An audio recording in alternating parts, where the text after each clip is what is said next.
Sunod-sunod na putok ng baril umalingaw-ngaw sa Senado. Sa gitna ng mga impormasyong aarestuhin, si Senator Ronald Bato de la Rosa. This is the Senate of the Philippines. We are allegedly under attack. DILG Secretary John Vic Remulla dumating sa Senado para tiyakin ang kaligtasan ng mga senador at staff. As of now, the report is no one is hurt.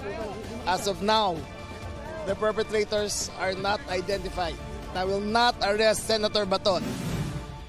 Ang sabi po nila, tayo daw po ay balat sibuyas. Ang suggestion ko, isampa na yung ethics case. Kasunod ng mega sagutan kahapon, Senators Robin Padilla at Kiko Pangilinan muling nagpatutsadahan sa plenaryo. At articles of impeachment laban kay Vice President Sara Duterte na i-transmit na ng Kamara sa Senado.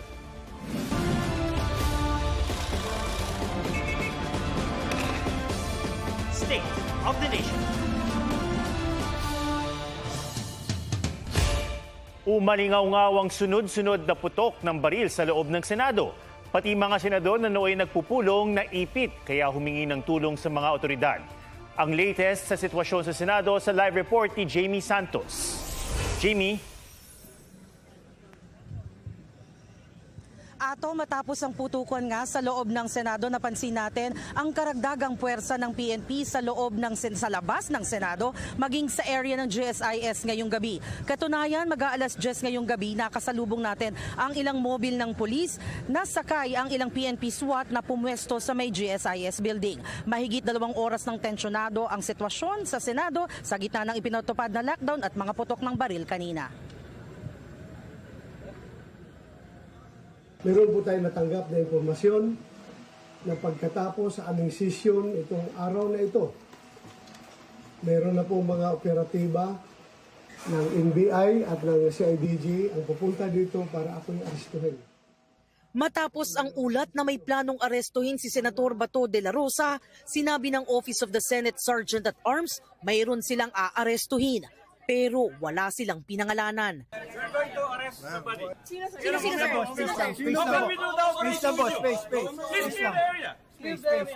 Itinaas sa heightened alert at muling isinailalim sa lockdown ng Senado. Ibig sabihin, walang papasok at walang lalabas sa gusali. Ibinaba na rin ang accordion door papasok ng Senado. Sa labas naman ng gusali, mahigpit ang seguridad at armado ang mga tauhan ng USAA. Ilang sandali lang, may mga otoridad na pumasok sa gusali na may bitbit na high-powered firearms. Pasado alas 7 ng gabi, bumaba mula sa opisina ng Senate President si Senator Bato de la Rosa.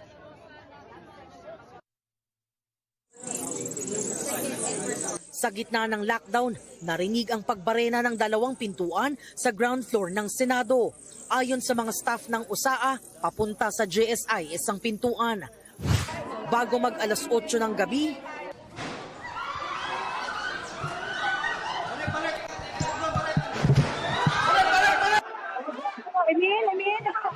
Yes, please, go ahead. Yes, can you hear me? Nagsakto kami na bigla. Nagkaroon ng sunod-sunod na pagkakot.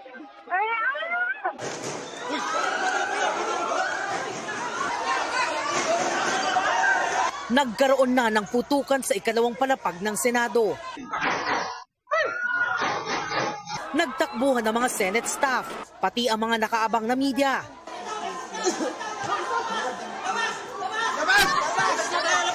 Namatay na rin ang ilaw. Nagtatakbuhan kami.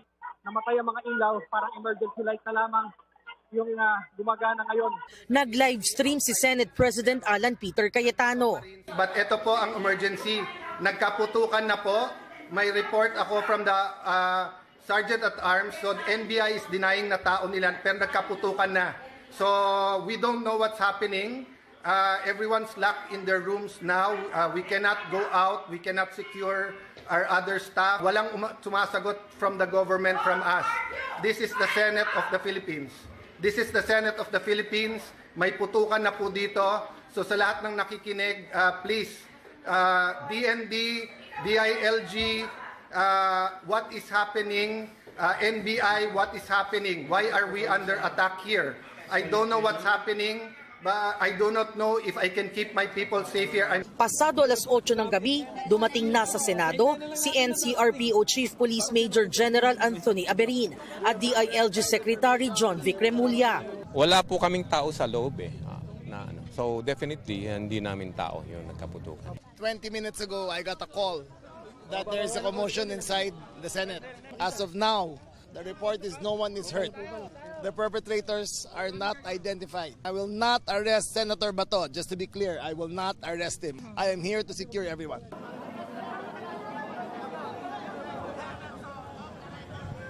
Ato, matapos ang putukan sa loob ng Senado, isang security guard ng GSIS ang lumapit sa kanyang mga kasamahan na nakapwesto sa Gate 2 o Makapagal Gate ng GSIS. Ayon sa kanya, bigla na lamang may nagpaputok sa direksyon ng mga NBI. Hindi naman niya matukoy kung saan eksaktong nagmula ang putok ng baril. Anya, nasa itaas ang mga NBI agents at tila ang mga ito ang target ng pamamaril na nauwi sa palitan ng putok.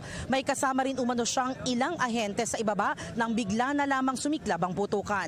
Naipit din daw siya kasama ng ilang NBI agents sa gitna ng insidente. Samantala, Atom, nagpapatuloy ang programa rito sa labas ng Senado at bukas na rin yung gate. Nakalabas na rin yung ilan nating kasamahan na reporters maging ang ilang Senate staff na naipit kaninang ng lockdown. At yan ang latest mula rito sa Senado. Balik sa iyo, Atom. Maraming salamat, Jamie Santos. Itinanggi ng NBI na sila ang nagpaputok sa loob ng Senado. Ayon kay NBI Director Attorney Melvin Matibag, wala silang dineploy na tauhan nila sa Senado dahil wala naman daw utos na arestuhin si Senator Bato de la Rosa. Lahat daw ng opisyal ng NBI ay nasa isang hotel ngayon para sa 3-day workshop at planning.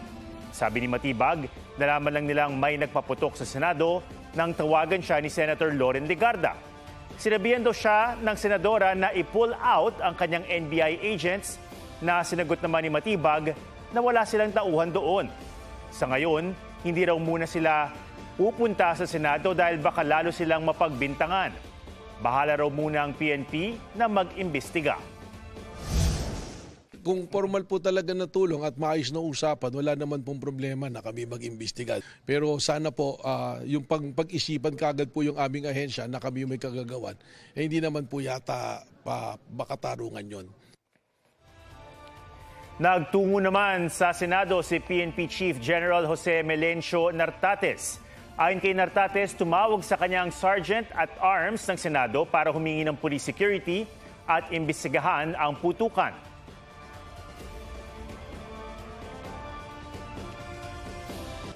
Mahigpit daw na minonitor ni Pangulong Bongbong Marcos ang nangyaring putukan sa Senado. Ayon sa Pangulo, matapos sumabas ang resolusyon ng Korte Suprema bandang alas 4 ng hapon, tinalis na niya ang NBI sa Senado.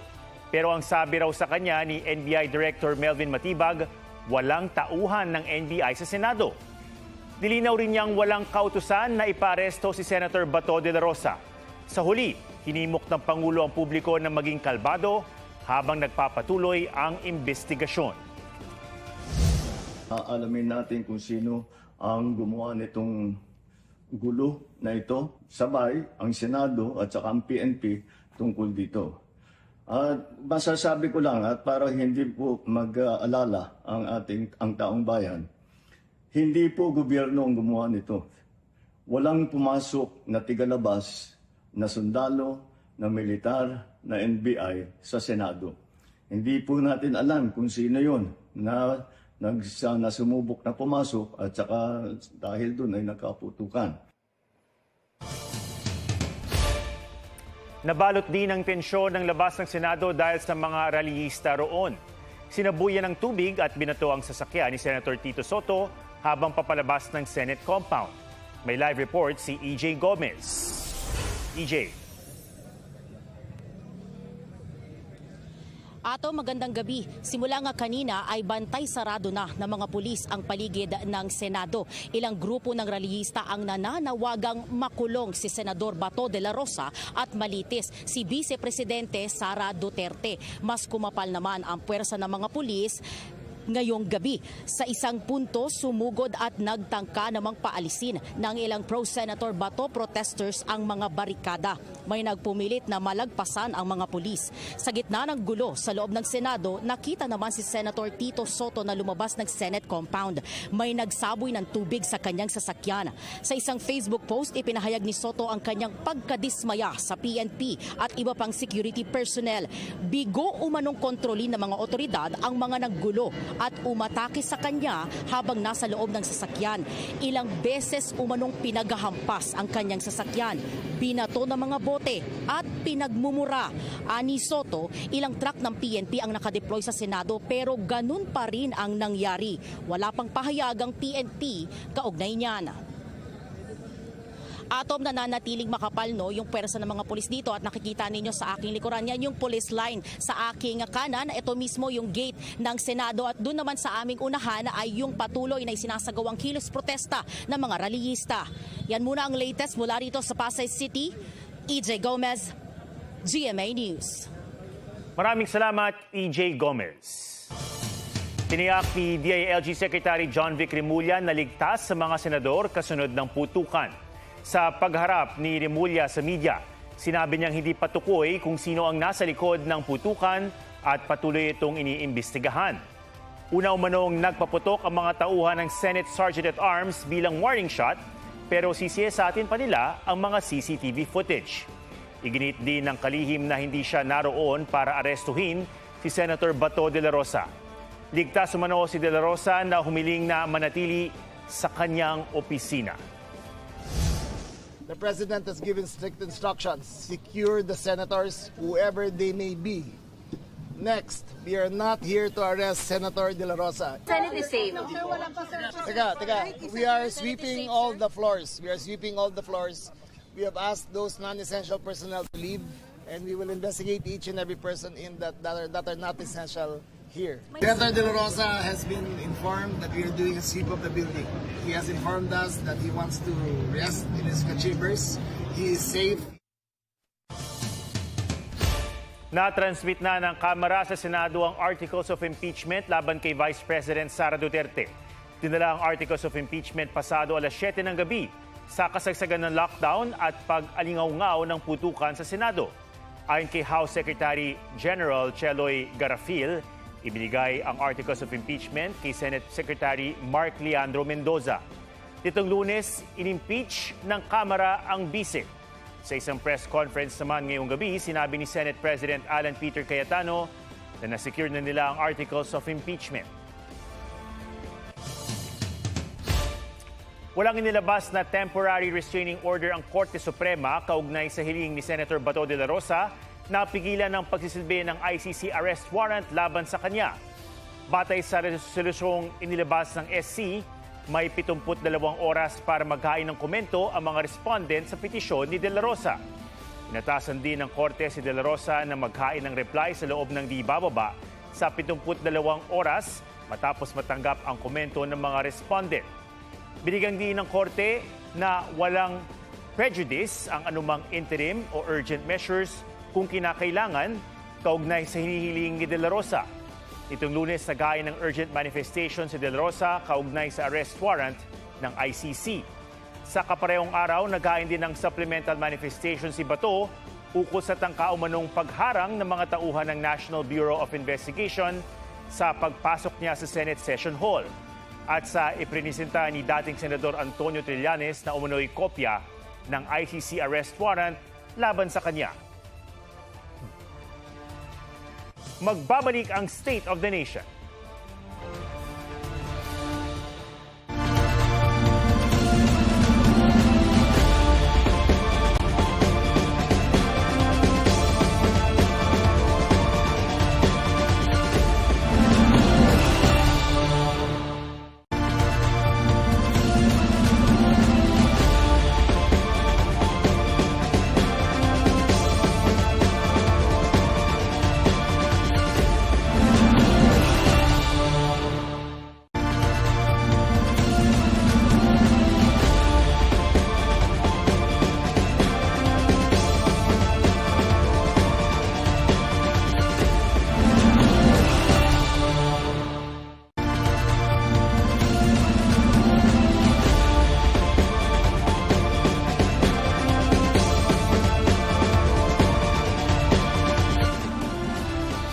nagkainitan sina Senator Robin Padilla at Kiko Pangilinan.